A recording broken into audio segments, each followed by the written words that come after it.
Hello friends, कैसे हैं आप सब। मैं गायत्री राजौरिया और मेरे इस वीडियो में आपका फिर से स्वागत है। आज मैं आपको इस वीडियो में 10 क्वेश्चंस के थ्रू 10 ऐसे आर्टिस्ट के बारे में बताऊंगी जिनसे रिलेटेड क्वेश्चंस हर साल यूजीसी नेट में पूछे जाते हैं, जिन्हें आप वीडियो देखने के बाद इजीली सॉल्व कर सकते हैं।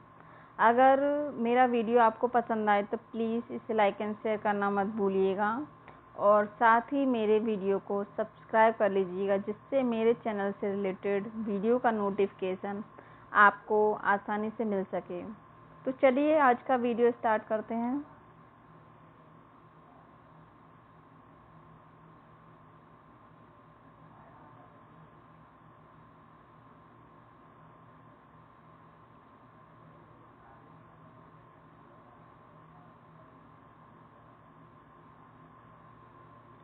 पहला क्वेश्चन है हमारा, एक्शन पेंटर कौन है? ए जेम्स एंसर, बी देवर्ड, सी गॉस, डी जैक्सन पोलॉक। तो राइट आंसर है हमारा जैक्सन पोलॉक। जैक्सन पोलॉक एक अभिव्यंजनावादी चित्रकार थे जिन्होंने एब्स्ट्रैक्ट आर्ट यानी कि अमूर्त कला में काम किया। इनका जो टाइम पीरियड था वह 1912 से 1956 ईस्वी रहा। यह एक अमेरिकन चित्रकार थे जो कि एक्शन पेंटर के रूप में काफ़ी फेमस हुए थे। इनके कुछ फेमस वर्क भी हैं, जिनमें mural of Indian red ground जो कि उन्होंने 1950 में बनाया था, ऑटम रिदम 1950 में, कन्वर्जेंस 1952 में, ब्लू पॉल्स 1952 और द डीप 1953 में बनाया था। सेकंड क्वेश्चन है हमारा, एज ऑफ इनोसेंस किसने चित्रित किया? ए रेनॉल्ड्स, बी नवीनीकरण, सी पिकासो, डी कॉन्स्टेबल। तो राइट आंसर है हमारा ए रेनॉल्ड्स। रेनॉल्ड्स ने द एज ऑफ इनोसेंस यानी कि मासूमियत का युग, ये जो पेंटिंग थी यह एक ऑयल पेंटिंग थी जिसे रेनॉल्ड्स ने 1788 ईस्वी में बनाया था। और रेनॉल्ड्स एक ब्रिटिश चित्रकार थे यानी अंग्रेजी चित्रकार थे जिन्होंने ग्रैंड स्टाइल को बढ़ावा दिया था। इनका जन्म 1723 में हुआ था और इनकी मृत्यु 1792 ईस्वी में हुई थी। यह रॉयल एकेडमी के संस्थापक भी थे और यह वहाँ के अध्यक्ष भी रहे थे। इन्हें 1769 में यानी कि 1769 ईस्वी में जॉर्ज द्वारा नाइट की उपाधि भी प्रदान की गई थी और यह एक बहुत ही फेमस चित्रकार रहे हैं। तीसरा क्वेश्चन है हमारा, एक्रिलिक में सेलिब्रेशन ट्रिप्टिक किसने चित्रित किया? ए वीरेन डे, बी सतीश गुजराल, सी ताया मेहता, डी राजकुमार। राइट आंसर है हमारा सी तैयब मेहता। तैयब मेहता ने सेलिब्रेशन ट्रिप्टिक जो कि एक पेंटिंग थी, एक एक्रिलिक पेंटिंग थी जिसे तैयब मेहता ने कैनवास पर बनाया था। तैयब मेहता एक भारतीय चित्रकार थे जिन्हें मूर्ति कला और फिल्म निर्माता के रूप में यानी कि फिल्म निर्माता के रूप में भी जाना जाता है और यह बॉम्बे प्रोग्रेसिव ग्रुप के हिस्सा भी थे। इनका जन्म 1925 ईस्वी में गुजरात में हुआ था और इनकी मृत्यु 2009 में मुंबई में हुई थी। इन्हें 1988 में कालिदास सम्मान अवार्ड से सम्मानित किया गया था और साथ ही 2007 में पद्म भूषण से सम्मानित किया गया था। इनकी कुछ फेमस पेंटिंग हैं, जैसे बुल जो कि 1962 में यानी कि 1962 में बनाई गई थी, काली 1989 में बनाई गई थी। यह इनकी काफ़ी फेमस पेंटिंग रही है। और महिषासुर जो कि उन्होंने 1994 में बनाई थी, यह भी उनकी काफ़ी फेमस पेंटिंगों में से है। फोर्थ क्वेश्चन है हमारा, वर्ष 2012 में कार्टूनिस्ट स्वर्गीय मारियो डी मिरांडा को किस पुरस्कार से सम्मानित किया गया था? ए पद्म भूषण, बी पद्म विभूषण, सी भारत रत्न, डी पद्म श्री। तो राइट आंसर है हमारा B Padma Vibhushan. Mario D Miranda को सन 2012 में पद्म विभूषण से सम्मानित किया गया था। इनका जन्म 1926 ईस्वी में गोवा में हुआ था और यह एक पुर्तगीज थे और इनकी मृत्यु सन 2011 में हुई थी। यह कार्टून और पेंटर के रूप में काफ़ी फेमस हुए थे। इन्होंने the times of India, economic time के लिए काफ़ी सारे कार्टून बनाए थे, लेकिन इन्हें जो सम्मान प्राप्त हुआ था the illustrated weekly off India में, जो उन्होंने अपने कार्टून प्रसारित किए थे, उनसे इनको काफ़ी पॉपुलैरिटी मिली थी। फिफ्थ क्वेश्चन है हमारा, मैन विद डॉग किसके द्वारा बनाया गया था? A August Rodin, B Aristide मेयोल, सी ध्रुव मिस्त्री, D Raghav Kaneria. Right answer है हमारा ध्रुव मिस्त्री। ध्रुव मिस्त्री ने मैन एंड डॉग जो एक पेंटिंग थी 1983 ईस्वी में बनाई थी। यह पेंटिंग हैंडमेड पेपर पर पेंसिल और क्रेयॉन द्वारा बनाई गई थी और जिसमें एक व्यक्ति को और एक डॉग को साथ में दिखाया गया है। ध्रुव मिस्त्री का जन्म 1957 ईस्वी में गुजरात में हुआ था और यह स्कल्प्टर यानी कि मूर्तिकार और चित्रकार के रूप में काफ़ी फेमस हुए थे।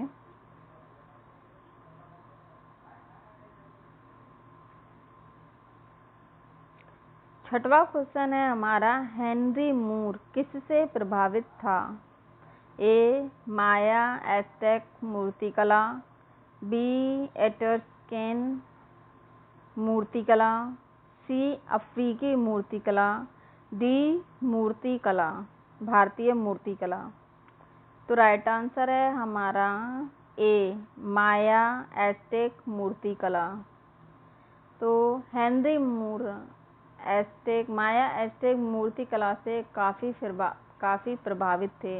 यह एक अंग्रेजी चित्रकार थे जो कि मूर्तिकला के लिए और जो कि मूर्तिकला के रूप में जाने जाते थे और इन्होंने ड्राइंग, ग्राफिक्स, टेक्सटाइल में भी काफ़ी काम किया है, लेकिन यह प्रसिद्ध मूर्तिकला के चित्रकार के रूप में काफ़ी फेमस हुए थे।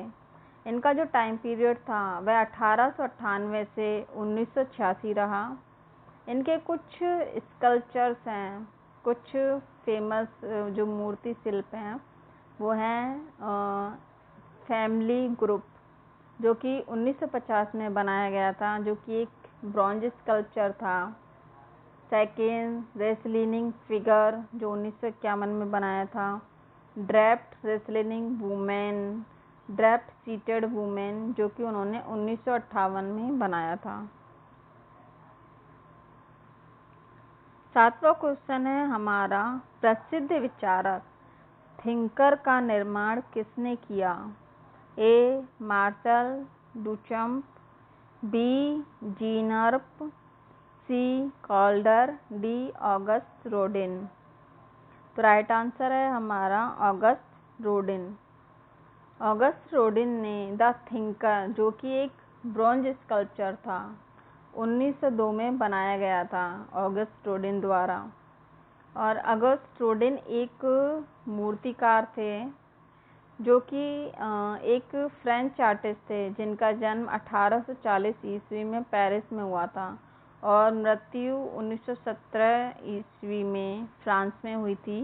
इनके कुछ फेमस स्कल्पचर्स भी हैं, जैसे द एज ऑफ ब्रोंज 1877 में बनाया था, द वॉकिंग मैन 1878 में, द बेगर्स ऑफ कैलाइज 1879 में, द केस 1989 यानी कि 1889 में बनाया गया था। यह एक मार्बल स्कल्पचर था जो काफ़ी फेमस था। इसके अलावा उन्होंने द गेट्स ऑफ हेल 1917 में बनाया था और यह भी उनका काफ़ी प्रसिद्ध स्कल्पचर था।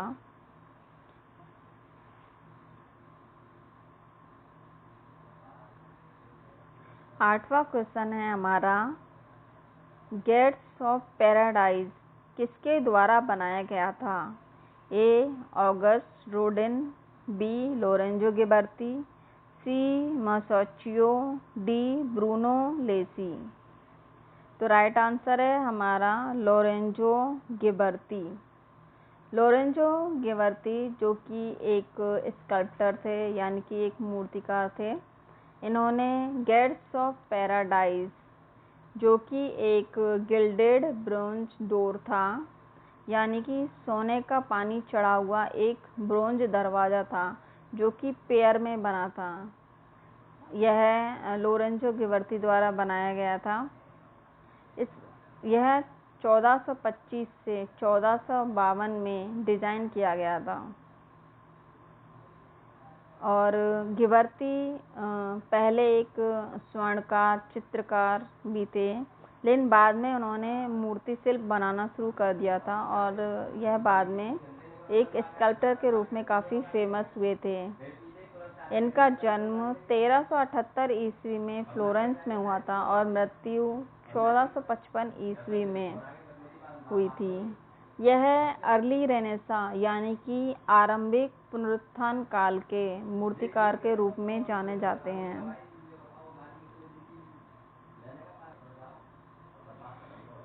नौवां क्वेश्चन है हमारा, नीली अवधि किससे संबंधित है? A. Henri Matisse, B. Pablo Picasso, C. Emil Nolde, D. Salvador Dali. तो राइट आंसर है हमारा B. Pablo Picasso. Pablo Picasso ने नीली अवधि यानी कि ब्लू पीरियड 1901 से 1904 तक रहा और पाब्लो पिकासो ने 1901 से 1904 तक जो भी चित्र बनाए उन सभी चित्रों में उन्होंने नीले रंग का प्रयोग किया था, इसलिए इसे ब्लू पीरियड कहा जाता है। और इसके अलावा उन्होंने जो भी अपना काम किया वो इसी टाइप के जो टाइम पीरियड बनाकर किया था। जैसे ब्लू पीरियड के बाद इनका जो सेकंड पीरियड आया था वो आया था गुलाबी अवधि यानी कि रोज पीरियड, जो कि 1904 से 1906 तक रहा था। उसके बाद नीग्रो काल जिसे अफ्रीकी या आदिम युग भी कहते हैं, यह 1907 से 1909 तक रहा था। और पिकासो का जो पूरा नाम था वो था पाब्लो रूइस पिकासो। यह सबसे पहले पाब्लो रूइस पिकासो नाम से अपनी पेंटिंग्स में सिग्नेचर किया करते थे, लेकिन बाद में इन्होंने सिर्फ पिकासो लिखना शुरू किया। यह एक घनवादी चित्रकार थे यानी कि एक क्यूबिस्ट चित्रकार थे और यह painting, drawing, sculpture, painting, ceramic, stage design, writing आदि के लिए भी काफ़ी फेमस हुए थे। इनका जो टाइम पीरियड था वो 1881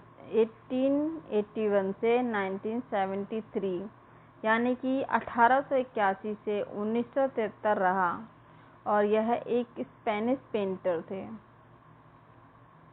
इनके कुछ फेमस पेंटिंग्स हैं, कुछ फेमस वर्क हैं, जैसे the girl from the mirror जो कि 1932 में बनाया गया था, स्वप्न 1932, गुएर्निका 1937 में बनाई गई एक ऑयल पेंटिंग थी जो कि पिकासो की काफ़ी फेमस पेंटिंग थी, और पिकासो अपने घनवादी युग के काफ़ी फेमस चित्रकार भी रहे हैं।